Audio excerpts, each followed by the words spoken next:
Good morning. This is the Great Basin Smoke Dispersion Briefing for this Monday, April 2nd. Taking a look at precipitation over the past 7 days. On the left-hand side, you can see rather scant amounts. The light shades of blue, just a couple of hundredths of an inch. Only moderate amounts of a half inch or more in this green area across the Tetons and some of the highest terrain of the northern Wasatch. And you can see on the right-hand side how much below normal that is, even in those areas that did receive precipitation.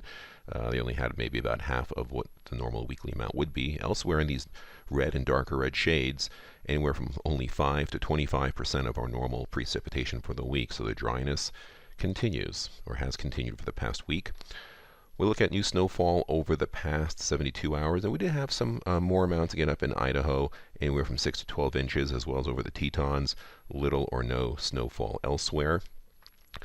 Our overall snow depth still holding up fairly well, anywhere from 30 to 60 inches across the mountains of central Idaho and across the Tetons as well. Also across the Uintas and parts of the Wasatch.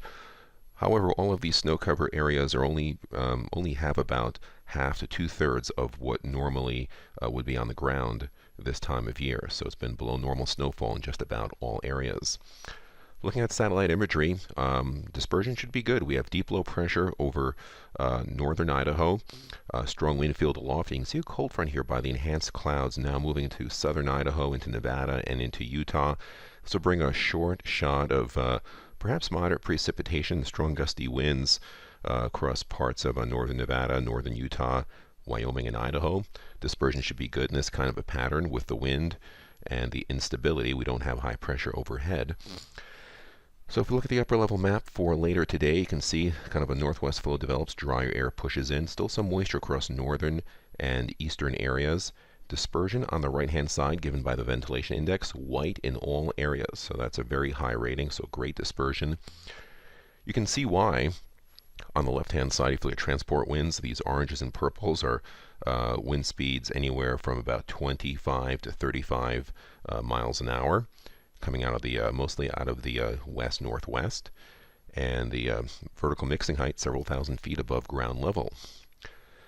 Now on Tuesday, we have some moisture moving to the Pacific Northwest into parts of central Idaho and into western Wyoming, dry further south.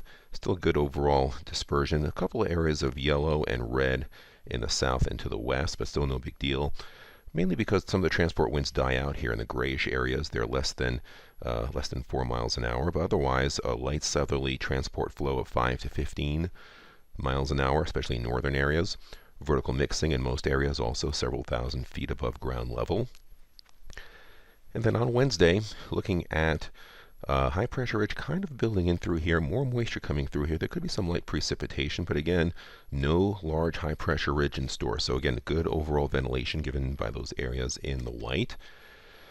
Looking at transport winds, they are looking pretty good out of the southwest, anywhere from 5 to 15, locally up to 20, so no real areas of inversions. And of course, this time of year, good mixing heights as well. We don't have the long nights that we had during the winter time.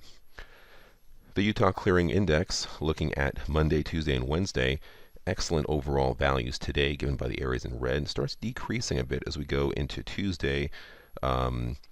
And then by Wednesday, depends on where you are, northern and northwestern areas will have the lowest overall ventilation, central areas having the best.